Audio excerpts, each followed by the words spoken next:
کہ یہ بل صرف ایک قانون کا مسودہ نہیں بلکہ ہمارے خاندانی سسٹم کی جڑوں کے اندر لگایا گیا ایک ایسا ٹائم بم ہے جو جب پھٹا تو ہمارے خاندانی نظام کا شرازہ بھی نہیں ویسے ہی بکھرے گا جیسا مغرب کے اندر ہو چکا ہے۔ انتہائی اجلت کے اندر بجٹ اجلاس کے دوران تیزی کے ساتھ اس بل کو منظور کر لیا گیا۔ مجھے تو کل سچی بات ہے اور یہ سب کل رات میں دکھ کی وجہ سے سو نہیں سکا ہوں۔ آپ اس بل کے 13 صفحات کے مسودے کو پڑھیں تو آپ کی آنکھیں چندھیا جائیں گی۔ حقوق نسواں بل اس کے سامنے کچھ نہیں تھا۔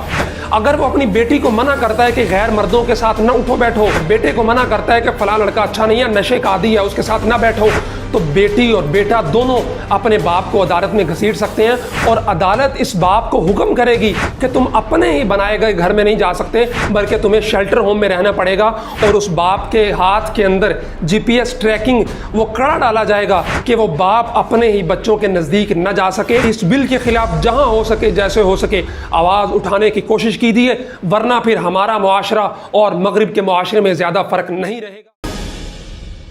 السلام علیکم ناظرین، موجودہ دور حکومت میں تقریباً 3 سال کے عرصے میں اپوزیشن اور حکومت کے مابین بلی چوہے کا کھیل جاری ہے۔ حکومت یا اپوزیشن کی جانب سے جب بھی کوئی بل قومی اسمبلی یا سینٹ میں پیش کیا جاتا ہے تو دونوں جماعتیں اس کی بھرپور مخالفت کرتی ہیں اور پوائنٹ سکورنگ کے لیے ٹی وی ٹاک شوز میں، قومی اسمبلی اور سینٹ میں اور ہر جگہ پہ اس کے خلاف آواز اٹھائی جاتی ہے۔ لیکن جو ہی کوئی ایسا بل قومی اسمبلی یا سینٹ میں پیش کیا جاتا ہے جو اسلامی تعلیمات، مشرقی اقدار یا ہمارے خاندانی روایات کے خلاف ہو تو چپکے سے تینوں جماعتیں مل بیٹھ کر چور راستوں سے فلفور اسے پاس کر لیتی ہیں۔ میں حالیہ مثال پیش کروں گا کہ بجٹ سیشن پہ کس قسم کے فضول تبصرے، اپوزیشن حکومت ممبران کی ایک دوسرے کو گالیاں، بجٹ کاپیاں اٹھا کر ایک دوسرے کو مارنا اور لیانی قسم کی تقاریر میں پوری قوم کا پیسہ اور وقت برباد کیا گیا۔ لیکن ایک انتہائی اہم بل جو اسلامی تعلیمات کے خلاف ہے، جو ہمارے آئین کی کھلی ترین خلاف ورزی ہے، اس کو چپکے سے 21 جون 2021 کو سینٹ میں منظور کر لیا گیا، اور اس کی منظوری میں پاکستان پیپلز پارٹی، پاکستان مسلم لیگ نون اور پاکستان تحریک انصاف اکٹھی بیٹھی اور انہوں نے پاس کیا۔ صرف اس کی مخالفت میں جماعت اسلامی اور جمعیت علماء اسلام پیش تھیں، لیکن جب بگ 3 مل جائیں تو پھر ان دو چھوٹی جماعتوں کی کون سنتا ہے۔ اپنے ناظرین کو یہ بتاتا چلوں کہ یہ بل صرف ایک قانون کا مسودہ نہیں بلکہ ہمارے خاندانی سسٹم کی جڑوں کے اندر لگایا گیا ایک ایسا ٹائم بم ہے جو جب پھٹا تو ہمارے خاندانی نظام کا شرازہ بھی نہیں ویسے ہی بکھرے گا جیسا مغرب کے اندر ہو چکا ہے۔ اس بل کا نام domestic violence and protection bill ہے۔ لیکن پروٹیکشن کس کو کس سے چاہیے؟ ایک بیٹے کو اپنے ہی باپ سے، ایک بیٹی کو اپنے ہی باپ سے، اور ایک بیوی کو اپنے ہی خاوند سے۔ یہ ہمارے معاشرے کو کس سمت دھکیلنے کی کوشش کی جا رہی ہے کہ مغرب میں اب تک یہ ہوتا ہے کہ بیٹا اپنے ہی باپ کے خلاف عدالت میں جا کے کیس کرتا ہے، ایک بیٹی اپنے ہی باپ کو عدالت میں گھسیٹ کر کہتی ہے کہ میرا باپ مجھے میرے فلاں بوائے فرینڈ سے ملنے سے منع کرتا ہے، یعنی میری پرائیویسی کو تھریٹ کرتا ہے۔ اور اب یہی کچھ پاکستان کے اندر اس بل کے ذریعے لاگو کرنے کی کوشش کی جا رہی ہے کہ ایک بیٹا عدالت میں جا کے کہہ سکتا ہے کہ میرے باپ نے مجھے فلاں دوست کے ساتھ بیٹھنے سے منع کر کے میری آزادی کو سلب کیا ہے، میرے باپ کو اس سے روکا جائے۔ باپ جو اپنے بچوں کا نفع نقصان سمجھتا ہے، اس کے سینے کے اندر اللہ نے ان کی خیر خواہی کوٹ کوٹ کے بھری ہوتی ہے۔ اگر وہ اپنی بیٹی کو منع کرتا ہے کہ غیر مردوں کے ساتھ نہ اٹھو بیٹھو، فلاں دوست تمہاری اچھی نہیں ہے، بیٹے کو منع کرتا ہے کہ فلاں لڑکا اچھا نہیں ہے، نشے کا عادی ہے، اس کے ساتھ نہ بیٹھو، تو بیٹی اور بیٹا دونوں اپنے باپ کو عدالت میں گھسیٹ سکتے ہیں، اور عدالت اس باپ کو حکم کرے گی کہ تم اپنے ہی بنائے گئے گھر میں نہیں جا سکتے بلکہ تمہیں شیلٹر ہوم میں رہنا پڑے گا، اور اس باپ کے ہاتھ کے اندر GPS ٹریکنگ وہ کڑا ڈالا جائے گا کہ وہ باپ اپنے ہی بچوں کے نزدیک نہ جا سکے۔ اس کو کہیں گے کہ اتنے دن تم گھر میں گھسنے نہیں گھس سکتے، اور اس کو ایک GPS لگائیں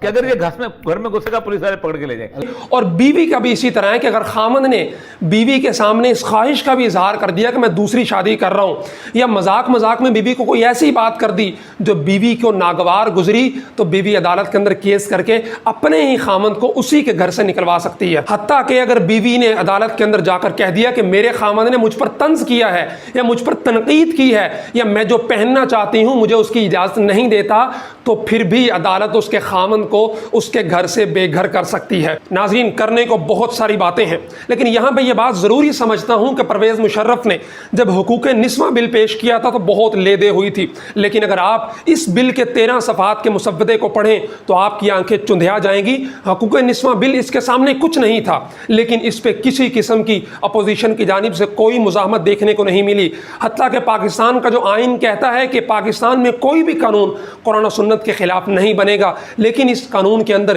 کسی عالم کی رہنمائی نہیں لی گئی اور نہ ہی اسلامی نظریاتی کونسل کے ذریعے سفارشات طلب کی گئی ہیں، بلکہ انتہائی اجلت کے اندر بجٹ اجلاس کے دوران تیزی کے ساتھ اس بل کو منظور کر لیا گیا، اور بقول سینیٹر مشتاق صاحب کے اس بل کے اندر انتہائی دقیق انگریزی کو استعمال کیا گیا کہ عام ممبر پارلیمنٹ اس بل کو سمجھ بھی نہ سکے، اور اس کے بعد جو سینٹ کے اندر اٹھنے والی آوازیں تھیں وہ صرف جماعت اسلامی اور جمعیت علماء اسلام کی تھی۔ بگ تھری جو اپنی کرپشن کو چھپانے کے لیے حکومت کے ساتھ بلی چوہے کا کھیل کھیلتے رہتے ہیں، لیکن اس معاملے میں انہوں نے حکومت کا پورا ساتھ دیا اور چپکے سے اس اسلامی تعلیمات کے خلاف بل کو پاکستان کے قانون کا حصہ بنوانے میں اپنا پورا کردار ادا کیا۔ آپ سے گزارش ہے کہ اس بل کے خلاف جہاں ہو سکے جیسے ہو سکے آواز اٹھانے کی کوشش کیجیے، ورنہ پھر ہمارا معاشرہ اور مغرب کے معاشرے میں زیادہ فرق نہیں رہے گا کہ جیسے وہاں بیٹی اور بیٹا اور بیوی اپنے خامند اور باپ کو عدالتوں میں گھسیٹ لیتے ہیں، وہ وقت یہاں آتے بھی دیر نہیں لگے گی اور ہمارے خاندانی نظام کا شرازہ ویسے ہی بکھر کر رہ جائے گا